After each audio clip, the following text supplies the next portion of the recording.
অনেকেই এমন কিছু চিন্তা করেন যেগুলো তারা নিজেরাও অযৌক্তিক মনে করেন, কিন্তু তারা থামাতে পারেন না। আল্লাহ আমাকে নিয়ে যাক, মরে গেলেই ভালো, এটাকে বলে প্যাসিভ উইশ অফ ডেথ। বিষণ্ণতা থেকে মুক্তির উপায়টা কি? এই ভুলে যাওয়াটা কিন্তু একটা বিষণ্ণতার লক্ষণ। বিষণ্ণতা হলে তারপর আর কর্মক্ষমতা আরো কমে যায়, সে আরো ফ্রাস্ট্রেটেড হয়ে যায়, একটা ভিশিয়াস সাইকেল। অবসেশন। জি জি। এই অবসেশনটা আসলে কেন হয়? এই অবসেশন বা অযৌক্তিক চিন্তা কিভাবে মানসিক যন্ত্রণা তৈরি করে? অনেক সময় আমরা এরকম রোগী পেয়েছি যে তার মানে ওয়াইফ অবসেশনে আক্রান্ত, হাজবেন্ডকে ঘরে ঢুকলে প্রতিবার যতবার ঢুকবে বাইরে থেকে প্রত্যেকবারে তাকে গোসল করে ঢুকতে হবে।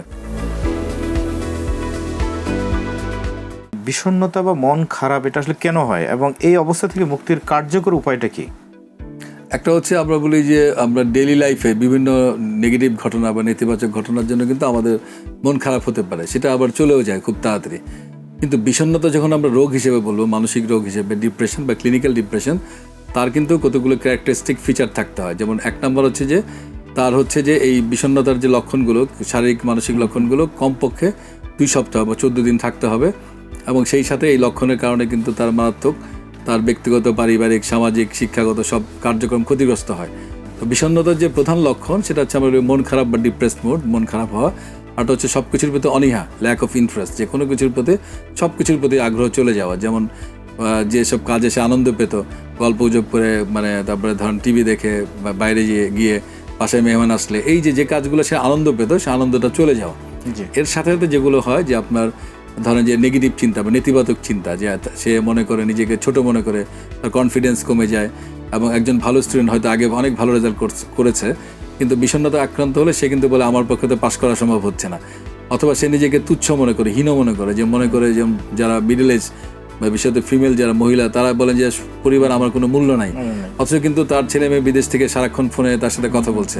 তাহলে এই যে নিজেকে তুচ্ছ এবং অতিরিক্ত অপরাধ বোধে ভোগা, এর সাথে যেটা সবচেয়ে গুরুত্বপূর্ণ আমরা বলি, যেটা অনেক সময় সুইসাইডাল থট আসে, আত্মহত্যার চিন্তা বা প্রবণতা হয়, এবং এটা কিন্তু অনেকভাবে আসে। যেমন আমাদের মুসলিম প্রধান দেশে কিন্তু অনেক সময় যে ধর্মীয় একটা প্রোটেকশন আছে, যে আমাদের ধর্মবিশ্বাস যেমন আত্মহত্যা মানে অপরাধ, কবিরা গুনাহ। এই ক্ষেত্রে অনেকে কিন্তু এই যে মানে তার কষ্টটা এরকম, সে বলে যে এর থেকে আল্লাহ আমাকে নিয়ে যাক, মরে গেলেই ভালো, এটাকে বলে প্যাসিভ উইশ অফ ডেথ। যে সে নিজে চাচ্ছে না আত্মহত্যা করতে, কিন্তু তার মনে হচ্ছে যে এতটাই জীবন তুচ্ছ এবং অর্থহীন মনে হয় যে এর থেকে বেঁচে থাকার থেকে মরে যাওয়াই ভালো। আর শারীরিক অনেকগুলো লক্ষণ গুরুত্বপূর্ণ, যেটা আমরা বিষণ্ণতাতে দেখি। খাওয়ার অরুচি, যেমন খাবার খেতে পারে না, আবার অনেক সময় অতিরিক্ত ক্ষুধাও হয়, কিন্তু খাওয়ার কারণে খাওয়ার অরুচিটাই বেশি হয়। কিন্তু মাঝে মাঝে আবার অতিরিক্ত খাবার, যে আর কিছু করার থাকে না, ভালো লাগে না, সারাক্ষণ খেয়ে কিন্তু ওজন বেড়ে যায়। কিন্তু সাধারণত খাওয়ার অরুচিটাই প্রধান। রাতে ঘুমের ডিস্টার্ব হয়, যেটা বললাম, ঘুম আসতে চায় না, তারপরে আপনার খুব ক্লান্ত লাগে, দুর্বল লাগে, মানে বিছানা থেকে উঠে গিয়ে 1 গ্লাস পানি খাবে এই শক্তি থাকে না, মানে সে একটা মানে অকর্মণ্য হয়ে যায়। তারপরে আরেকটা যেটা হয়, আপনার সেক্সুয়াল প্রবলেম হতে পারে, এবং সেই সাথে সাথে তার এইসব কারণে কিন্তু ওজন কমে যাওয়া।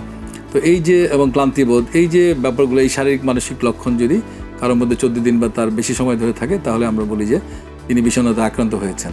কিন্তু রোগ হিসেবে যদি বিষণ্ণতা আক্রান্ত হন, অবশ্যই তার একজন সাইকিয়াট্রিস্ট বা মানসিক রোগ বিশেষজ্ঞের পরামর্শ। মানে আমাদের মন খারাপ থাকতে পারে, সেটা 14 দিন ওভার করলে তখন নট নেসেসারি। হ্যাঁ, মন খারাপ থাকলে যে আমি বিষণ্ণতা আক্রান্ত হয়েছি তা না। যেমন আমরা বলে থাকি যে আমরা বলি গ্রিফ রিঅ্যাকশন, যে আমাদের নিকটজনকে কেউ যদি বিয়োগ মারা যায়, স্বাভাবিকভাবে তো আমরা বিষণ্ণ হয়ে যাই, মন খারাপ থাকে, এবং একটা পর্যায়ে আবার স্বাভাবিক জীবনে আমরা ফিরে যাই।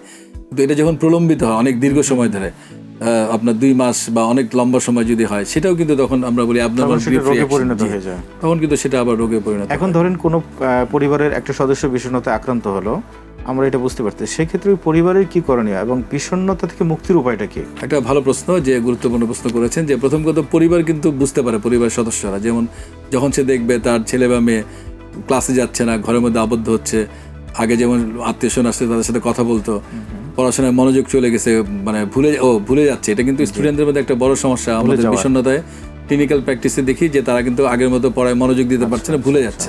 এই ভুলে যাওয়াটা কিন্তু একটা বিষণ্ণতার লক্ষণ। এই বিষণ্ণতার হার কি স্টুডেন্টদের মধ্যে পাওয়া যায়? স্টুডেন্টদের মধ্যে একটা বড় অংশের মধ্যে এখন আমরা বিষণ্ণতার আক্রান্ত ব্যক্তি পাচ্ছি, মানে স্টুডেন্টদের মধ্যে। এর কারণ হচ্ছে পড়ার চাপ, অতিরিক্ত ওভার শিডিউলিং। যেন আমাদের মেডিকেল স্টুডেন্টদের মধ্যে আমরা কিন্তু দেখি, মানে তার মেডিকেলে পড়ার এত চাপ, চাপ নিতে না পারলে কিন্তু তখনই তার মধ্যে বিষণ্ণতা হয়। এবং ইন্টারেস্টিংলি এইটা বিষণ্ণতা হলে তার পড়ার কর্মক্ষমতা আরো কমে যায়, সে আরো ফ্রাস্ট্রেটেড হয়ে যায়, একটা ভিশিয়াস সাইকেল। যে বিষণ্ণতার কারণে যেহেতু সে ভুলে যাচ্ছে, যে পরিমাণ পরিশ্রম করছে সেই অনুযায়ী তার রেজাল্টটা ভালো হচ্ছে না, না হওয়ার কারণে কিন্তু রেজাল্ট আরো খারাপ হচ্ছে, সেই খারাপ হওয়ার থেকে আবার বিষণ্ণতা বাড়ছে। তাহলে এই যে একটা চক্রের মতো হয়ে যায়। তো আমরা কিন্তু বলি যে তখন যে অবশ্যই তাকে বিষণ্ণতার চিকিৎসা নিতে হবে এবং চিকিৎসার মানে মধ্যে বিষণ্ণতা কোনো পরিবারের কোনো সদস্য যখন বিষণ্ণতা আক্রান্ত হবে তখন কি ওই পরিবারের সদস্যরা তাকে ডক্টরের কাছে নিয়ে যাবে, মানে আপনাদের মানসিক অবশ্যই, হ্যাঁ, বিশেষজ্ঞের তাদের কাছে উচিত নিয়ে যাবে যে- না তাদের নিজেদের পক্ষ থেকে কিছু করার আছে? প্রথমে তারা যদি তার সাথে কথা বলে তার কোনো ব্যক্তিগত কোনো সমস্যার কারণ থাকে, বিষণ্ণতার বা হতাশার যদি কারণ থাকে, সেগুলো তাকে মানসিক সমর্থন বা সাপোর্ট খোলামেলা কথা বলা, কথা বলবে, তাকে সাপোর্ট দেওয়া এবং চেষ্টা করবে যাতে সে এই অবস্থা থেকে বেরিয়ে আসতে পারে। কিন্তু তারপরে যদি সে ওভারকাম করতে না পারে তাহলে অবশ্যই একজন সাইকিয়াট্রিস্ট বা মানসিক রোগ বিশেষজ্ঞের পরামর্শ নিলে তাকে কিন্তু আপনার 1 মাসের মতো যদি অ্যান্টিডিপ্রেসেন্ট বা বিষণ্ণতার রোগী ওষুধ এবং পরবর্তীতে আমরা বলি সাইকোথেরাপি, যেটাকে বলে কগনিটিভ বিহেভিয়ার থেরাপি। অনেকেই এমন কিছু চিন্তা করেন যেগুলো তারা নিজেরাও অযৌক্তিক মনে করেন কিন্তু তারা থামাতে পারেন না, অবসেশন। জি জি জি। এই অবসেশনটা আসলে কেন হয়? এই অবসেশন বা অযৌক্তিক চিন্তা কিভাবে মানসিক যন্ত্রণা তৈরি করে? খুবই গুরুত্বপূর্ণ কথা বলেছেন, প্রশ্ন করেছেন। সেটা হচ্ছে অবসেশন বা সূচিবায়ু বলি বাংলায়, যে একটা অতিরিক্ত চিন্তা, অহেতুক বা অপ্রয়োজনীয় চিন্তা। অনেক সময় আজে বাজে ছবি মাথায় আসতে পারে, আজে বাজে মানে একই কাজ বারবারে করা, যেমন যেটা হয়তো একবার দুইবার করলে করে যে বারবার করছে, যেমন বারবার হাত ধোয়া। কোভিডের সময় আমরা দেখেছি যে হয়তো একটা হ্যান্ড ওয়াশ একদিনেই শেষ করে ফেলেছে। তাহলে এই যে সূচিবায়ু বা অতিরিক্ত অপ্রয়োজনীয় চিন্তা, এখানে রুগীর যেটা হয় যে সে চিন্তাটা সরাতে চায় কিন্তু সে পারে না, এবং খুবই চূড়ান্ত অশান্তি এবং মানে অশান্তির একটা বিষয় অবসেশন, এবং তার নিজের জন্য এবং তার যারা ঘনিষ্ঠ ব্যক্তি, মানে তার যে কাছের লোক। মানে অবসেশনে যেটা হয়, এর বিষয়বস্তুর মধ্যে সবচেয়ে কমন যেটা পাওয়া যায়, আমরা বলি যে ডার্ট কন্টামিনেশন, যে ময়লা। সে মনে করে আর কোথাও মানে তার বিছানায় কাউকে বসতে দিচ্ছে না, বাসায় কাউকে ঢুকতে দিচ্ছে না। অনেক সময় আমরা এরকম রুগী পেয়েছি যে তার মানে ওয়াইফ অবসেশনে আক্রান্ত, হাজবেন্ডকে ঘরে ঢুকলে প্রতিবার যতবার ঢুকবে বাইরে থেকে প্রত্যেকবার তাকে গোসল করে ঢুকতে হবে। এটা একটা অসম্ভব। তারপরে ছোট বাচ্চা, 6 মাসের বাচ্চাকে শীতের মধ্যে 8-10 বার, প্রতিবার ন্যাপি চেঞ্জ, প্রতিবার গোসল, এটা একটা অসম্ভব ব্যাপার, একটা খুবই প্রবলেম। আমরা স্টুডেন্টদের মধ্যে ইদানিং অনেক বেশি আপনার অবসেশন পাচ্ছি, যেটার একটা বড় কারণ হচ্ছে অতিরিক্ত ডিজিটাল ডিভাইস, যেমন 4-5 ঘন্টা করে মোবাইল ব্যবহার করছে। স্কুল থেকে এসেই মোবাইল ব্যবহার শুরু করলো, বাইরে যাচ্ছে না, খেলাধুলা নাই, সামাজিক কোনো যোগাযোগ নাই।